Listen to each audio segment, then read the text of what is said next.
This session is brought to you by Innovative.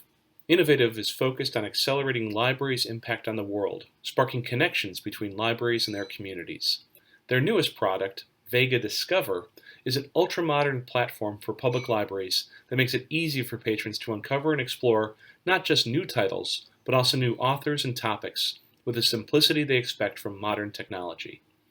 Innovative's comprehensive portfolio of solutions for libraries worldwide ensures all library resources are accessible to patrons near and far. Learn more at iii.com. Thank you, and hello, LAFCON attendees. I'm Allison Ehrich Bernstein, and I'm a communications strategist and speechwriter through my firm, Allison Communications. I've spent my career in the political and mission-driven world, and I'm so glad to be speaking with you today. As an aside, allative is a speech case that expresses movement toward a destination. That, in my opinion, is what good strategic communication should do, is to take you to somewhere with intent and for a reason, and that's why it's the name of my firm. So that's what we're going to be discussing today, which is how to use good communication to move with intent toward your campaign goals. While I also write, edit, and more, I found that one thing that just about every client I work with has in common is this need to tie their mission to their message, to be able to talk about their work more effectively, and that's what brings us here today. In this presentation, we're going to focus on how to talk about your mission effectively, elevating what you're trying to accomplish with your campaign without getting too into the weeds and while always keeping your audience at the center. That starts with getting down to brass tacks when it comes to answering one simple question. What are you trying to do? With any political campaign, we have to answer this question just about every day for a whole variety of audiences. And when you're operating in political contexts, clarity is more than just important, it's essential. For most of us, the answer isn't necessarily going to be simple when it comes to what your campaign is trying to accomplish, but for most of your audiences, it really needs to be. People vote and they open their wallets when they're moved by or engaged with a cause. Your job as a communicator for your campaign is to make a clear, succinct case to your potential supporters.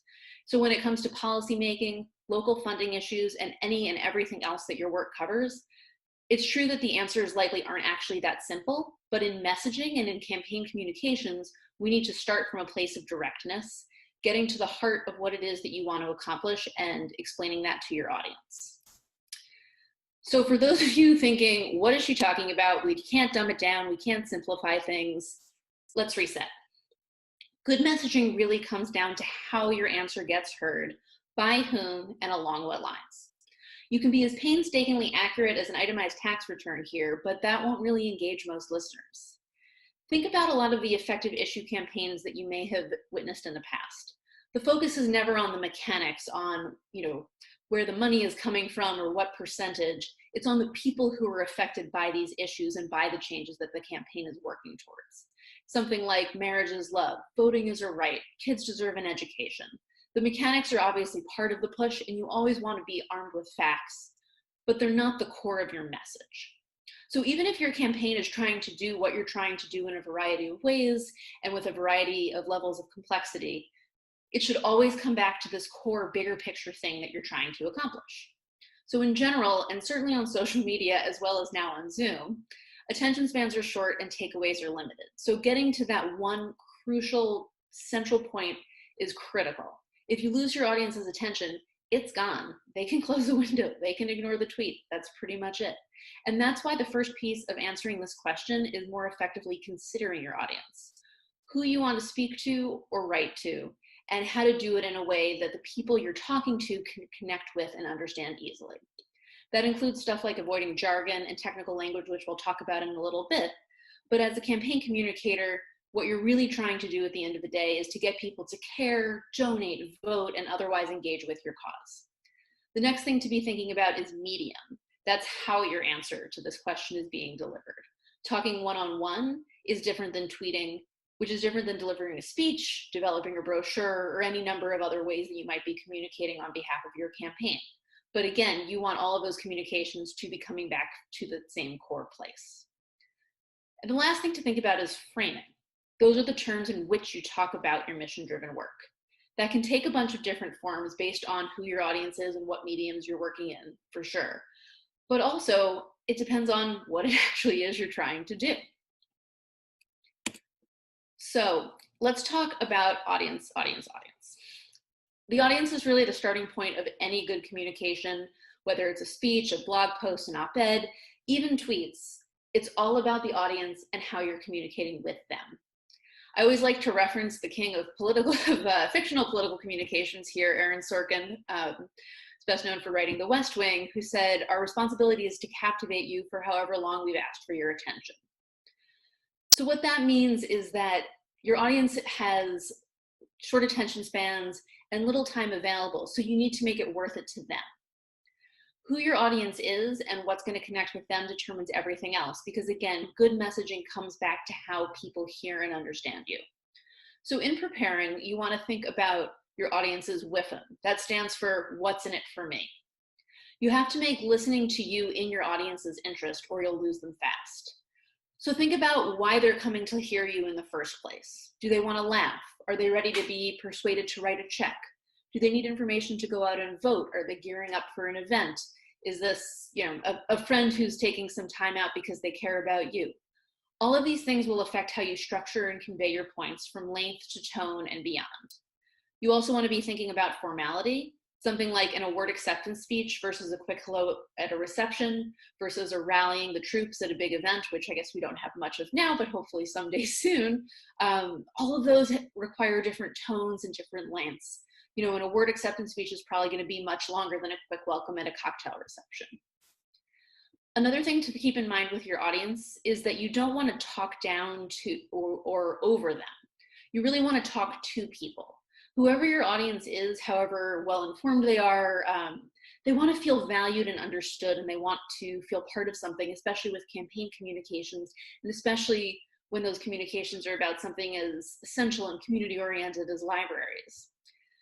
Words like "we" are almost always more powerful than "you." They speak to inclusion and to something that a community is trying to accomplish, rather than an us versus them take, or something that people are, standing on the outside of watching in. At the end of the day, folks tend to remember how you made them feel through a piece of communications much more than they remember the actual words. And this is why things like tone and length are really important. If you're preparing a speech especially, I would encourage you to take some time to just literally time how fast you talk. That gives you a good sense of how many words per minute you're getting out of a script, so that you can tailor your presentation toward the length that you're aiming for. Especially in the time of Zoom, people's attention spans are not only shorter, but the medium really allows for much shorter speeches than something in person or even a more traditional television setting might be. For those of you who watched the Democratic National Convention in August, you may have noticed that Joe Biden's acceptance speech, while longer than anyone else speaking that week, was only about half an hour, which was just about half the length of his predecessors 4 years ago. And again, that really speaks to this moment that we're in, of needing to be able to present to people in these new mediums and in these new ways. So paying attention to how you're doing that is really, really critical to keeping your audience's attention. In general, it's also just good to think about length overall. One reason that you may have noticed TED Talks are the lengths that they are is because TED's done a ton of research on how to keep people's attention spans. So you'll almost never see a TED Talk longer than about 18 minutes, because that kind of tends to max out the average person's attention span of being able to listen to something without being able to engage themselves. So I like to look at that as a pretty steady cap on overall speaking time. And the last thing I want to mention on the audience front is to consider to develop a stump speech. Stump speeches sometimes get a bad rap the same way that an elevator pitch does. This is basically a distillation of your main points that you can repeat over and over and over to just about any audience, and you'll change some of the details up top, who you're thinking, some of the context, but at the end of the day, those are your core messages, and you can keep conveying them. And they get a bad rap because, honestly, it sounds sometimes like people are over-prepared, and speakers can get bored delivering the same thing over and over. But the thing to remember is that most of the time your audience hasn't actually heard your stump speech before. And coming into something that you are prepared with, that you feel comfortable delivering, but that is also effective with other audiences, can be a really powerful and comfortable way to bring your points into just about any setting.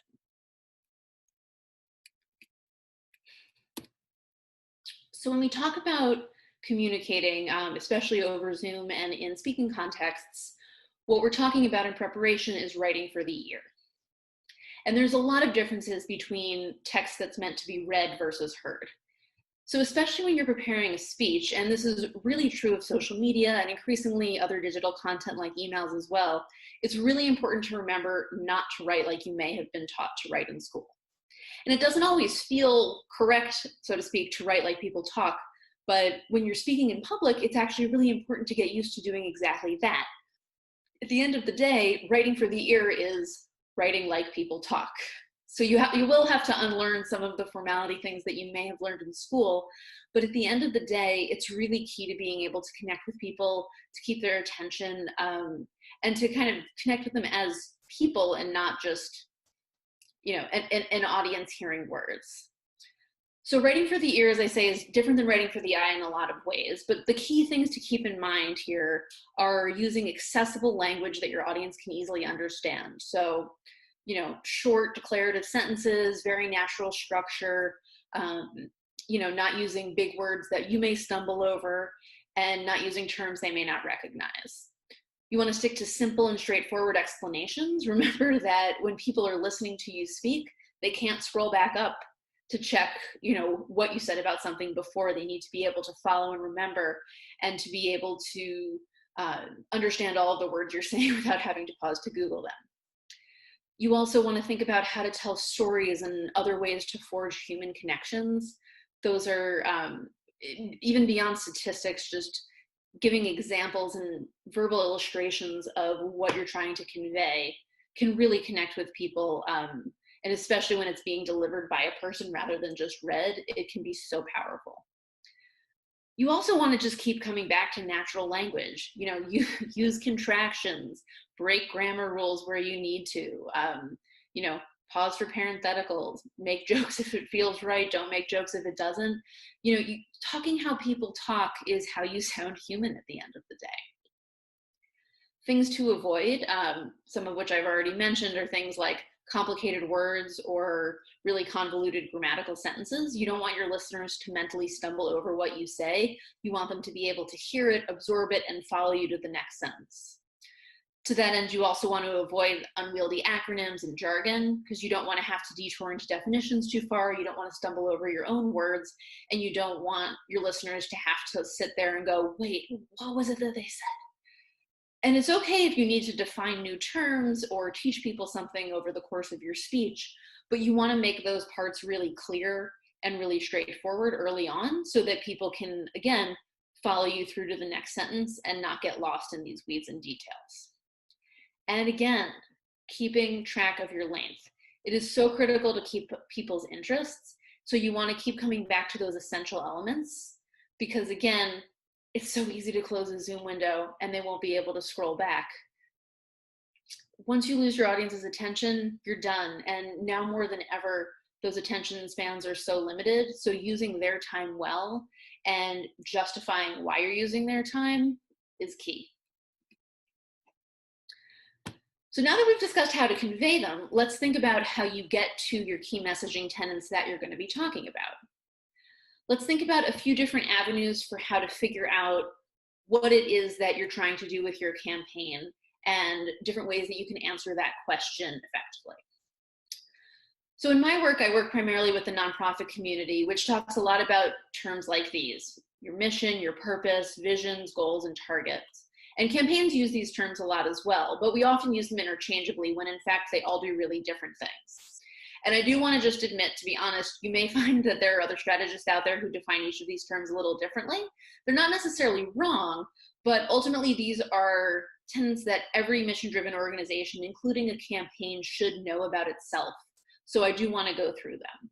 And when you're doing this exercise with your own team, remember to try to answer these questions as briefly and clearly as possible, like we talked about, minimizing jargon, staying out of the weeds, and keeping sentences short. So first, we have a big picture piece like the mission. That is the biggest possible picture of what do we want, why are we doing whatever it is that we do. Next comes purpose. What specific problems are we addressing? Why does this campaign exist, and why do we need to exist specifically? Third, thinking about a vision of what our ideal world looks like. What is the change that we're trying to bring about here? Then we can think a little more about specifics. In terms of goals, that means what are our intended outcomes? Are we trying to increase services of some kind? Are we trying to decrease occurrences of something that we don't like? What does our change making look like specifically on the ground in community terms? And the last thing is target. How do we measure success? Are there statistics that we're tracking? Are there in-house benchmarks we're trying to meet? Are there external stakeholders that we're reaching out to whose reactions we really value? Together, these tenets add up to your core messages. What you do, why and how you do it, and who or what you're doing it for. It's as simple as that. And how we weight these statements will depend on a few factors. We'll get to that in a second, but first, let's examine what this exercise actually looks like in practice. So I'm going to use my former client, Empowerment Through Integration, or ETI, as an example. I'm not going to read every single word on the screen. You can take a look yourself, but I do want to show an example of what this actually looks like going through each of these questions and what that means for the organization. So when I started working with ETI, everyone involved had a tendency to get really verbose and answering this leading question about what we're trying to do in way too many ways. And while the organization actually does have two kind of primary and distinct programming tracks, a lot of my strategic work was getting those things to fit under one umbrella. So you can read what we ended up coming up with here on the slide or at their website, which is etivision.org. And there's still definitely room for improvement. For instance, the goals and targets here are kind of lacking in specifics, and that's in part just due to the youth of the organization, which is still very much in the startup phase. But in practice, we'd want to see goals like every visually impaired child and their families in our areas of service has free access to those services, by a certain year, or to see targets like a certain percentage increase of kids served or education seminars booked. But in reading through each of these items, you can start to see the whole picture emerging of an organization that empowers people with disabilities and that is eager to amplify the value of every individual. So when thinking about what these tenets should look like for your library or your library campaign, think about what you're trying to achieve with that campaign and for whom. The library itself may be a community research, but if you're pushing for specific funding, who or what is that for? Are you providing key resources to a specific community? Are you purchasing critical infrastructure for your computer system? Are you avoiding closures or saving jobs? Whatever it is, think about the human impact, what that will look like in your community, and let that guide you. So once you've gone through that exercise and you've really distilled what it is that you do, you're ready to start messaging. Take a look at your key tenets and see what kind of picture has started to emerge. Ask yourself or ask other people, what is compelling about that picture? What is straightforward to explain and what pieces need additional context? And perhaps most importantly, do you see that answer of what you're trying to do? That's your frame. Everything you do messaging-wise will relate back to this core. So now it's time to build out the details. You've got the answer to what you do, and next comes expanding on those points to talk more about the how, the who, the why, and the rest. That execution is going to look different in different instances. On a grant application, you may want to leave with a more foundational vision, whereas a more service-oriented push may put its purpose or targets first. Basically, again, you always want to strive for directness and clarity with natural language and short declarative sentences, but you want to be thinking about the specific audience for a piece of communication and how they're going to receive what you're telling them. At the end, though, you are always connecting back to what those key tenets should mean to your audience. You want every audience that you're in touch with to have the same takeaway at the end of what it is you're trying to do. So again, a stump speech or an elevator pitch, which is a short, relatively informal blurb that you could recite to someone for a quick ride up a few floors in an elevator, is a great place to start trying this out. Talk through your mission, purpose, and vision, explain your goals and targets, and lead into that all-important call to action. Keep it short and sweet, not necessarily simple, but very, very clear and direct. Put the important stuff up front in case your audience steps off the elevator early or closes the Zoom window. What is most essential for them to hear first? Whatever piece of this puzzle is the most compelling should be leading that. And while you don't want anyone to feel scripted or feel like they're hearing a scripted speech, you do want to think through the words that you're choosing. Do we help? Do we support? Do we empower? Are we fundraising or raising taxes? Do we solve, address, or respond to a challenge? For a lot of us, and in a lot of cases, those terms may start to sound interchangeable, but there are a lot of audiences for whom they're not. With ETI, for instance, we eliminated the word help from much of our messaging entirely because we never wanted to imply that people with disabilities deserved pity or charity or help. Rather, we really focused on empowerment and how they could help themselves grow. It's also dicey to talk about solving problems when they go too far beyond the scope of your organization, but you can certainly start to solve them or be addressing a piece of a larger puzzle.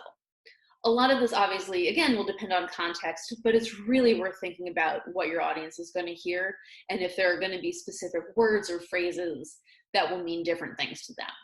You don't want to be careless with your language. A great way to see if all of these messages and the pitch that brings them together work is what I like to call the Thanksgiving dinner test. If your relative, somebody you may see once a year, asked you over for Thanksgiving dinner what you're working on, would they understand your answer? If you gave them your elevator pitch, would they be excited to hear more about it? Or would they be zoning out after just a couple of seconds? That really, to me, this test frames the need for natural language, for getting the compelling stuff out front, and for really thinking through what is interesting and exciting and engaging about your work. Because at the end of the day, that is what will get all of your audiences to respond. So I've been hammering away at this notion of clarity above all, but it's also important to remember as you refine your message to keep passion in there. We all work on these issues because we care about our work and the causes that we're trying to advance. And let that come through in everything that you do. What about this work gets you personally out of bed in the morning? Whose lives are changed by your team? What does that impact look like? Messaging underpins a whole campaign's communications, but it's often executed on an incredibly individual basis, especially when you're working at a local level. As the professionals in this space, you're going to be on the front lines of engagement, but you're here for a reason. And that should really come through when you're talking or writing about your work, because you care enough to be out here. And anyone who's talking to you should be able to get that instinctively. So I do want to make sure to leave you with a few more general tips for writing, speaking, and otherwise communicating with clarity and intent. These are kind of slapdash, but hopefully they all come together to a solid series of lessons. First off, you want to be thinking about the depth of the detail that you're working in. There are some audiences in some settings where you really just want to stick with those upper level core messages, what we're trying to accomplish, what the vision looks like, and leave it at that. For a more technical audience, or in a longer presentation or something like a grant application, you probably do want to increase the level of detail, but again, still leading with what makes us compelling and coming back to those core messages. You want to tend toward informality in most communications, including contractions, and more natural language. But again, remember that the audience matters. So in something like a grant application, you are probably going to be more formal.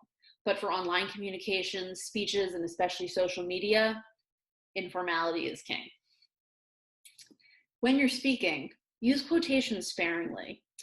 It's not always the most natural in modern English to be speaking like William Shakespeare or Thomas Jefferson, because that's not how people really talk anymore. But you also want to be careful about direct quotations. For instance, for better or worse, Martin Luther King gets quoted all the time, and he said a lot of really incredible things. But unless your work really connects to what he was talking about when he said those things, it can come off really trite or pat or downright appropriative. And not just with MLK, but really anyone you can quote. When you're thinking about whose voices you want to be part of your conversation, really think about that critically. Who can actually add authenticity and depth and meaning to the conversations that you're having? And that may be somebody famous or someone historical, but it may also be people connected to your work and your organization. If I'm hearing about what a particular library is accomplishing in a community, I don't really want to hear a highfalutin quote from a historical figure that may have never even been to your town. I'd much rather hear from the patrons who are getting so much out of what you're providing them, or who will be affected by the causes that you're working for. To that end, you also want to think about inclusive and accessible language. So that means things like avoiding jargon, speaking naturally, short, clear sentences, but it also means just using words that your audience will be able to understand and that they won't be turned off by. In terms of including numbers, numbers can tell a lot of great stories, but you want to make sure that you're conveying them effectively. If you don't understand what the numbers that you're reciting, your audience is going to have a hard time following. So think about how to contextualize those numbers to give them a human face, to put them in terms that people can understand and follow easily. And don't worry too much about getting the 0.6375 exactly correct. It's a lot easier to just say 60% as opposed to 62. And if you want to add an about to that, that's totally fine. It's a lot easier to say and to understand and think about. When you're writing and speaking, it's really easy to repeat your points, but you don't want to be redundant about it. So that means thinking about how you can vary your language, how you can phrase things in different ways to be able to keep coming back to your same points. That repetition rather than redundancy is what increases retention, because as people hear these same points being made more and more in different ways, with different words, with different cases, that's what they're going to retain. You also want to remember to have strong endings to your sentences and presentations, and I mean that both in terms of the writing as well as the presentation. As you're getting closer to the end of the sentence, remember to breathe, remember to bring those words out. Don't fade off or devolve into upspeak or lose those moments. But you also want to make sure that the end of the sentences are where the energy really is in those words, and that people have a reason to keep listening to you.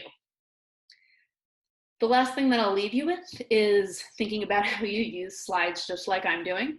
PowerPoint and similar programs are aids, but you don't want to put every single word that you're going to say on the screen, because then people could just read it and they wouldn't have to listen to you at all. PowerPoint is really an aid and a tool to help lead your audience through what you're talking about, to give them some frames for what you're talking about and going to be saying, but they still have a reason to listen. I also want to add, if you are writing a script, read your work out loud. It doesn't matter what it looks like on the page as long as it sounds great and it's something that you're comfortable with. I find reading stuff that isn't even meant to be spoken out loud is a great way to catch typos and to really, really, really get at that natural language on the page. But especially if it's meant to be spoken, hear it out loud before your audience does. A few more tips on presentation. It's never fun, but practice and training really, really helps. There are a lot of great consultants out there who can help with presentations specifically, especially in this Zoom heavy moment. There's a lot of differences between in-person and on-screen presentations, which I won't get into here, but you do want to be taking those into account. As you're preparing a speech especially, think about whether you'll be comfortable with a script versus outline versus memorization, whether having full pages on a podium or small note cards that you can toss to the side is your preference. If you're in a situation where you're going to be using a teleprompter or something similar, make sure you take time to prepare for that. A lot of these things actually really do come down to personal preferences, but it's worth testing out different ways of doing these things to be able to see what you're really comfortable with rather than what you're defaulting to. I will say to be careful relying on memorization. Even if you know your speech word for word for word and are sure of what you want to say, it's really helpful to bring notes along, even if it's just an outline, because if you lose that space in your head, then you don't have anything else to rely back to be able to figure out kind of where you were. So it's not a crutch to have these notes with you. It's really a tool, and it helps you use all of these things as aids to make your presentation better, rather than trying to prove something and stumbling as a result. That's also why I like to think about the difference between talking points versus fully scripted remarks. Talking points are really more of an outline to make sure that you're hitting all of the things that you want to hit, that you have the numbers and the names and the stories in front of you, versus fully scripted remarks. The advantage to using talking points is that you can get comfortable with saying all of the things you want to say in the exact ways you want to say them, but you're not limiting yourself to a specific set of words on the page. Again, a lot of this comes down to personal preference, but it's really worth trying out a few different things, especially if you're going to be speaking a lot, to be able to figure out what works best for you. Other things to think about are poses and positions that are most comfortable. In public speaking, we often tell people to try the superhero pose, which if you can imagine Superman or Wonder Woman standing on top of a building, hands on the hips, feet about shoulder width apart, it's a great way to really be able to project and feel confident. It's a little harder to do when you're sitting at your computer, but again, spend some time speaking and practicing and figuring out where you're most comfortable, how you like to sit, how you can do that in a way that works for you, but also works for your audience. For clothing, there's the simplest thing to remember is to keep it simple. Solid colors, darker colors, not so distracting jewelry, simple hairstyles, all of these things allow your audience to really focus on you as a speaker rather than on all of the visual things going on. Things like stripes or bright colors, loud patterns, can be really fun and can certainly humanize you and say a lot about your personality. But in the end, you want people to be listening to what you're saying and not just what you're wearing. Overall, know why you're giving this speech to this audience. Come to every interaction with your audience with a purpose, with intent, and think about how you can use these interactions to advance your goals. You want to riff on the positives and always be pivoting back to those core messages. One of my mentors once told me that a speech is meant to exist on some spectrum between education and inspiration, and where on that spectrum depends on the speech, but you always want to be including both of those tenets in your call to action and really letting that passion shine through. And if you haven't gotten this already, practice, practice, practice. That's it for me for today. Thank you so much for joining me and for attending LaughCon. Again, I'm Allison Ehrich Bernstein of Allative Communications. Please feel free to reach out and email me with questions about this presentation or what I may be able to do to help you and your campaign get your messaging just right. In addition to messaging strategy and some of the other items that we've talked about today, I also do trainings like this more specifically on speech writing, digital content development, and more. And I can write and edit just about anything your campaign might need. Learn more about me and my work on my website at allativecommunications.com. Thanks again. Good luck out there in the field, and remember to practice. Bye-bye.